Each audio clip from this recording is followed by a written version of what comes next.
嗨，大家好，我是躺平叔，带来一个真正的中国。今天是2024年12月9号，这一期咱们聊一聊职业闭店人。关于这个职业闭店我记得咱们以前无论是直播还是节目里面都介绍过。今天我看那个新加坡的联合早报它专门出了一个特刊，对这个咱们这儿方兴未艾的这个职业闭店产业进行了报道。它出了一个叫特稿，职业闭店人游走灰色产业链，阻碍中国社会消费信心复苏。深圳特派员叫一位记者采访的。这个职业闭店，对吧？现在已经闹得沸沸扬扬，传到海外，对吧？外媒都开始重视开始进行报道。这个可以说叫好事不出门坏事传千里，这叫臭名远扬。他这个文章的配图是一个早教机构空空荡荡的大厅。深圳居民陈海波在教培机构叫涛和国际艺术文化为生女报名舞蹈课程，但仅上了4堂课，机构便倒闭。记者走访这机构时，发现大门紧闭，店内空无一人。生女的舞蹈没学成，反而换了一肚子气。今年6月，退休人士陈海波在深圳福田教培机构道和国际艺术文化为生女报名了60节舞蹈课程。他告诉联合早报，当时课程优惠力度大，他便一次支付了5070元课程费用。他说，然而生女只上了4堂课，教培机构便突然倒闭，预付款全部打水漂。这项看似诱人的课程，很可能是职业闭店人精心设计的圈套。以我对这个教培这个行情的了解60节舞蹈课才5070块钱，这显然这里面有坑。一节课只有80块钱，这个跟市场价差距非常大。文章说职业闭店人指专为商家策划并执行闭店方案的一类人。这一角色最初以中介身份出现，主要协助商家如消费者及债权人协商赔偿方案，处理店铺关闭后的善后问题。随着中国经济下行，越来越多商家因无法维持经营而倒闭，闭店人群就职业闭店人群体跟着壮大，形成专为教培机构、健身房和美容美发店等预付式商家定制跑路方案的灰色产业链，阻碍社会消费信心复苏。说陈海波回忆7月初他送孙女上课时，发现教室空无一人，连老师也不见踪影。一名清洁工告诉他，老师们因为工资被拖欠2个月，已经集体罢工。说进一步查询后，陈海波和其他家长发现，受影响学生近50人，涉及金额高达400万元。不少家长都是在近期刚充值或新报名课程。根据企业查询平台天眼查信息，道和国际艺术教育文化成立于2012年，目前已被列入经营异常名单，并涉及10多起司法案件。法人代表陈松成是公司最大股东，同时担任执行董事和总经理。历史变更记录显示，陈松成是2023年4月才成为该机构法人。记者走访时发现，这家教培机构大门紧闭，店内空无一人。记者多次尝试联系陈松成，但对方电话号码为空号。在数十名受害家长强烈要求下，商场管理方基层官员在7月底联合组织一场调解会议，并找到陈松成到场接受质问。但陈松成称，他只是这家亏损企业的接盘侠，没能力负责，也没钱退费，连老师的工资和租金都付不起。陈海波说很明显公司是想趁机圈一笔钱，然后找个人顶包，逃避所有责任。实际上关于这个职业闭店人，前不久央视也有个这个专门的报道，说闭店成了一门生意，保安被包装成高管，变职业背债人。关门停业是经营机构都极力避免的事情，但是如今市场上有一些人不仅不怕店铺关门，反而把关门停业当成一门生意，通过职业化闭店操作躲避债务，转移资产，有的还把消费者的预存资金一卷而空。北京的一家艺术培训机构就通过层层操作撤资离场，2000多名家长预交的课时费瞬时打了水漂。大家看这个央视的报道关门停业是经营机构都极力避免的事情，但是如今市场上有一些人呢，不仅不怕店铺关门，反而把关门停业当成了一门生意，通过职业化的闭店操作躲避债务，转移资产，有的呢还把消费者的预存资金一卷而空。北京的一家艺术培训机构就通过层层操作撤资离场，2000多名家长预交的课时费瞬间打了水漂。来看今天的记者调查。今年5月6号，一些家长带着孩子来到北京艺术伞连锁培训机构参加艺术培训时，意外发现这家在北京开了12年的连锁培训机构大门紧闭，门口张贴的通知上声称，由于机构经营状况的变化，所在的校区5月6号起停止运营。孩子从2岁多，然后不到3岁就在他家学，他现在8岁了嘛，相当于学了差不多6年了。据记者了解，北京艺术伞连锁培训机构的注册名称是北京小番茄教育咨询公司，成立于2012年，主要为2到14岁少儿提供美术、书法、陶艺培训课程。规模最大时在北京开设过9家门店。5一前夕，艺术伞连锁培训机构的各个门店都贴出了放假公告，给出的理由各有不同。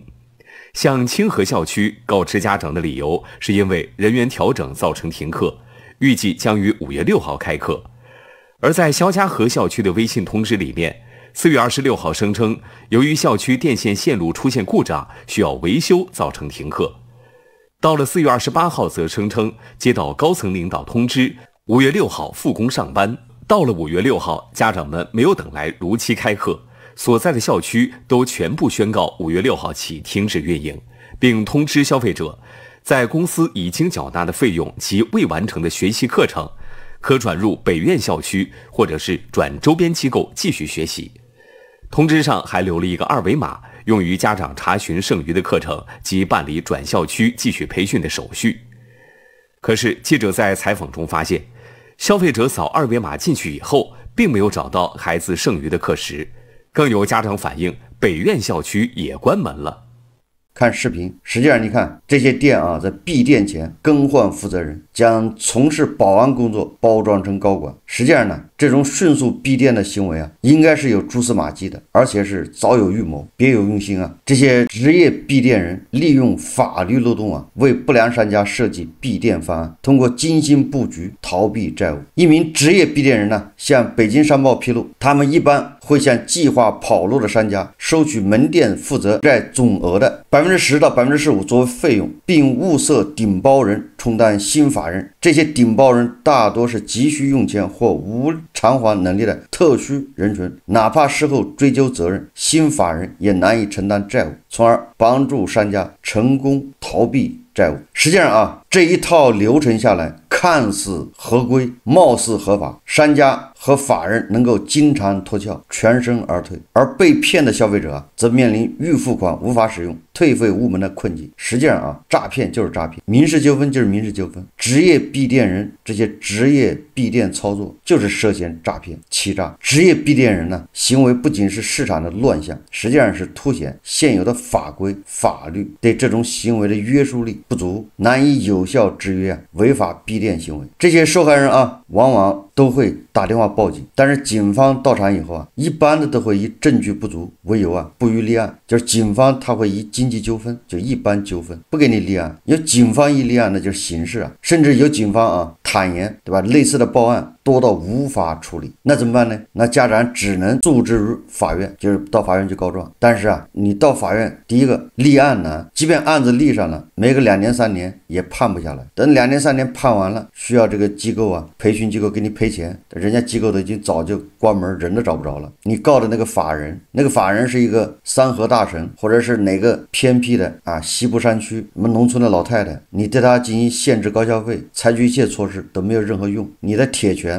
打不着他，对他无效。还有的家长啊，因为维权拉横幅抗议，反而受到这个法律的制裁。实际上啊，就是现有的法律法规啊，对这种行为约束力不够，导致什么呢？导致违法成本低，相对应于收入啊，它基本上没有什么付出。部分经营者啊，抱着侥幸心理，利用法律漏洞谋求利益。联合早报说啊，今年10月，北京市公安局联合市场监管局对涉及职业闭店行为的2家企业、3家涉案中介机构及2名闭店人立案，查处虚假登记及协助虚假登记行为，共罚没65万元这是全中国首例针对职业闭店人执法案件，罚没就是把他的违法所得啊，还有非法财物给没收，完了之后还有行政性处罚，一共才65万。这些黑中介，这些什么闭店机构啊，职业闭店人，他们坑的钱可比这个多得多，最后交65万罚款。专家认为啊，此举标志着政府对市场经济秩序和消费者权益保护的决心，全链条打击的方式有效遏制职业闭店人嚣张气焰。但考虑到这类行为的社会危害和经济损失，这一罚款金额可能不足以起到震慑作用。依法加大对这类行为的惩处力度，甚至追究涉嫌诈骗的刑事责任，才能从根本上遏制职业闭店人的滋生。受害群众啊，往往感叹啊，教育机构频频跑路，让大家对消费保障失去信心。如今人们不再轻易选择预付费模式消费。这个人民日报也发表个评论说啊，一些不法商家办完预付卡卷钱跑路，极大损害消费者信心，破坏了消费环境。职业闭店人如果大行其道，不仅破坏市场公平，还会积压守法经营者的生存空间。文章指出，消费是拉动经济增长的主引擎，打击职业闭店人，加强预付卡管理，持续净化消费环境，有助于扩大内需，激化市场活力。这个联合早报还有央视对于职业闭店人的一些报道，你看看这种职业闭店人恐怕又是咱们这儿的特色产物，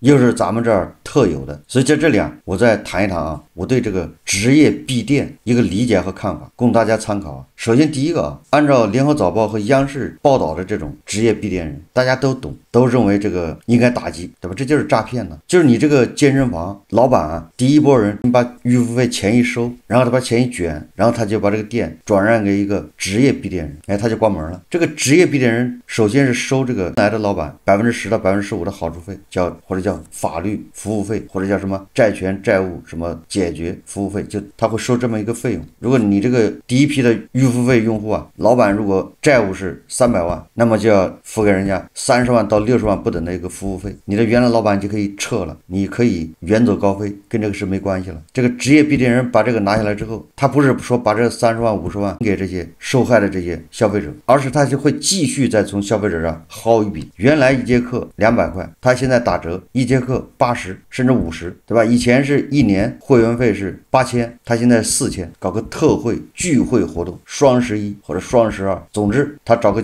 借口找个理由，最后啊他再吸一波人，这样因为时间非常短，1个月2个月他就会恐怕能吸个200万，这个时候人家宣布倒闭，把门一关，让这消费者投诉无门，拿他一点办法都没有。这个大家都能看出这就是诈骗的。那为什么这个事情这么难办呢？这里面就涉及到一个界限，就你不好定性他的这个行为。如果我刚才说这种啊，就是健身房、理发店这种预付卡形式的，哎，你还可以认为它是诈骗。但是现在你看看都叫暴雷，你比如说恒大、融创、碧桂园这些开发商暴雷，开发商把你的银行贷款、按揭贷款拿了，房子交不了，人家倒闭，这个和职业闭店人操作健身房倒闭有什么本质区别呢？啊，有人说了，对吧？那是徐老板自己、孙老板自己，对吧？他没有让别人参与，最后烂尾了。那好了，这个时候出来一个杨老板，对吧？杨老板说，你这孙老板，你这个烂摊子我来收拾，哎，这叫重组吗？就是这个道理啊。他来收拾，最后也是倒闭。那这个杨老板算不算职业闭店人？他这个行为和职业闭店人有什么区别？对吧？这个杨老板接手之后，的房子他会打折卖，打5折卖，打4折卖，最后也是倒闭，也有更多的人上当。那你能把它当做诈骗吗？如果你不好理解，你再想一想，当年孙宏斌、融创接盘万达那个文旅项目，那不跟职业闭店人有什么区别呢？万达的文旅现在在孙宏斌手上也已经快黄了，跟闭店有啥区别啊？万达的那个酒店甩给了富力地产，富力自己都爆雷了。说这个什么意思呢？也就是说啊，这种行为啊还真不好界定，你很难从主观上界定他到底是进来捞一把浑水摸鱼，还是真的是要解决问题，因为这个涉及到主观动机。所以说啊，你冷静下来想一想，是不是所有去接盘健身房的、接盘理发店的、接盘什么预付费这种消费的都是职业闭店人？你以什么来认定？有的人把那个健身房接了之后，他搞他如火如荼活下去了，以前的那个消费者在里面能继续消费，他能正常经营下去。但是有的那就是职业闭店人，去就是为了关门。但是这东西你怎么认定，对吧？你总不能说只要是接手健身房的、接手什么理发店的，那都是职业闭店人，都奔着闭店去的。所以说警方啊，他老说证据不足，恐怕指的就是这个，就非常难办。所以这这个就凸显咱们的法律制度恐怕还是有漏洞不完善，让人家钻空子。实际上我们老盯着的是预付费，因为健身房、理发店离我们很近，就在我们身边。刚才说的那些房地产大佬重组，上市公司重组失败，这个跟职业闭店有什么本质区别呢？这么一说的话，你只能认为咱们这个经营环境啊已经严重恶化，反而凸显出啊，如果你对这种主观故意的闭店，对吧？以闭店为目的，以逃避债务、欺骗为目的的这种重组，如果你不加以打击的话，那就会造成什么呢？叫劣币逐良币。真正做事的人，他也会被这个大家误解。一个企业啊，经营不善很正常，对吧？他就要倒闭。这个时候有人他有钱有资源，他能救活这个企业，这叫重组。这个在日常，在欧美，在哪个国家，这种都是合法正常，非常多。问题是重组的人保不齐一来之后，他也会败。不是所有的重组都会成功啊，效果都会很好啊。很多重组做完之后也是不了了之，失败。那如果你把这些人都当作职业闭店人，那以后就没有人敢重组，没有人敢去接盘。这个显然啊，也是影响经济的，影响经济活跃，影响经济繁荣。有很多人呢，他就小马拉大车，他就抱着搏一搏的态度，他未必真的是去说骗钱，但是他肯定有以小博大的这种成分在里面，他会积极参与很多企业、很多项目的重组，但是最后又是个人的能力，这重组啊又是一地鸡毛。那这些人是不是都得把他抓起来？所以最后很有可能就是以动机论，就是你参与这个重组，你到底目的是什么？这动机这玩意你很难，对吧？这证实啊，很难定案。所以要解决这个问题啊，首先政府从法律体系上面、法律制度上面要完善，对吧？要对他进行认证，就是他来重组，他有什么资源，他有什么保证金，他有什么抵押，有关部门不能袖手旁观。涉及到预付费，涉及到消费者利益的，对吧？这有关部门应该介入。当然了，有关部门介入之后有没有效果，这个很难说。比如房地产，这个有关部门是深度介入，你开发商的这个，你韭菜的这个购房款、按揭贷款、首付款都打到指定账户，由政府帮着，叫专管账户。就这个不照样房子烂尾吗？所以第一个是管不管，第二个是能不能管得住。你买房子不就是预付费吗？你还一次把它付完了呢。你从银行贷款，你房子还没看见，盖了3层，你钱都已经付完了。所以第一个是这个法律的完善以及相关的规章制度要建立起来，行之有效的监督。这个不是一日之功啊，冰冻3尺非一日之寒。你说短期就能改善很难，甚至有点积重难返呢。第二个呢，只能说我们自己要求自己，大到买房子，小到去理个发，你都得小心踩坑啊。我们也不能说预付费就不好，毕竟很多事情都是预付费，所以呢我们只能是自己谨慎。第一个啊，就是你要交的钱一定在你承受之内，我们叫底线思维。什么叫底线思维呢？就是说我这个钱交出去了，打了水漂，我也不至于伤筋动骨，我也不至于活不下去了。就你把你的承受能力都要分级，也就是我们经常说的抗风险能力，对吧？比如说你去理个发，你办个200块钱的理发卡，那被骗了就骗了呗，那怎么办？不至于影响你生活。那像这种呢，你恐怕想一想，交就交吧，哪怕明天跑路也就那么回事，对吧？比如胡一静老师，他报了个艺术培训班，学人体摄影，对吧？学费3万8，那胡一静老师他交得起啊，上了2节课，对吧？正激动呢，人家培训班跑路了，模特也跑了，老师也跑了，那这个影响胡一静老师吗？影响他生活吗？不影响，对吧？他顶多在网上写篇文章骂一骂。所以说你得考虑你的抗风险能力，你的承受范围。底线思维就是说这笔钱没了，你干交了就是肉包子打狗，有去无回，怎么办？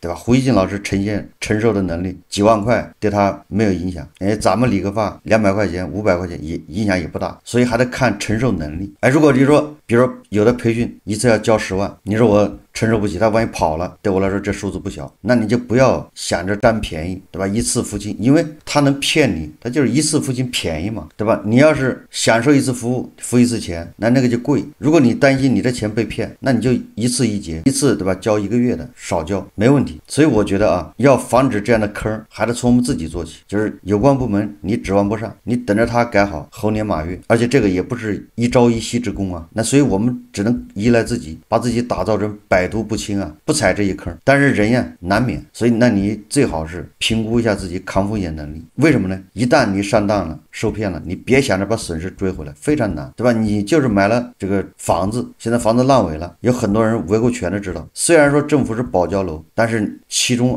这种酸甜苦辣，这种焦虑，这种损失是难以言表的。我相信谁都不希望第二次遇到这样的事情，遇到烂尾楼。所以这新加坡联合早报说的也对，这个职业闭店人兴起，现在大行其道，一影响咱们消费信心，第二个还会造成劣币逐良币，合法守法经营的人生存空间越来越小，也凸显经济现在是活力不足企业倒闭的，对吧？实体经济倒闭的越来越多。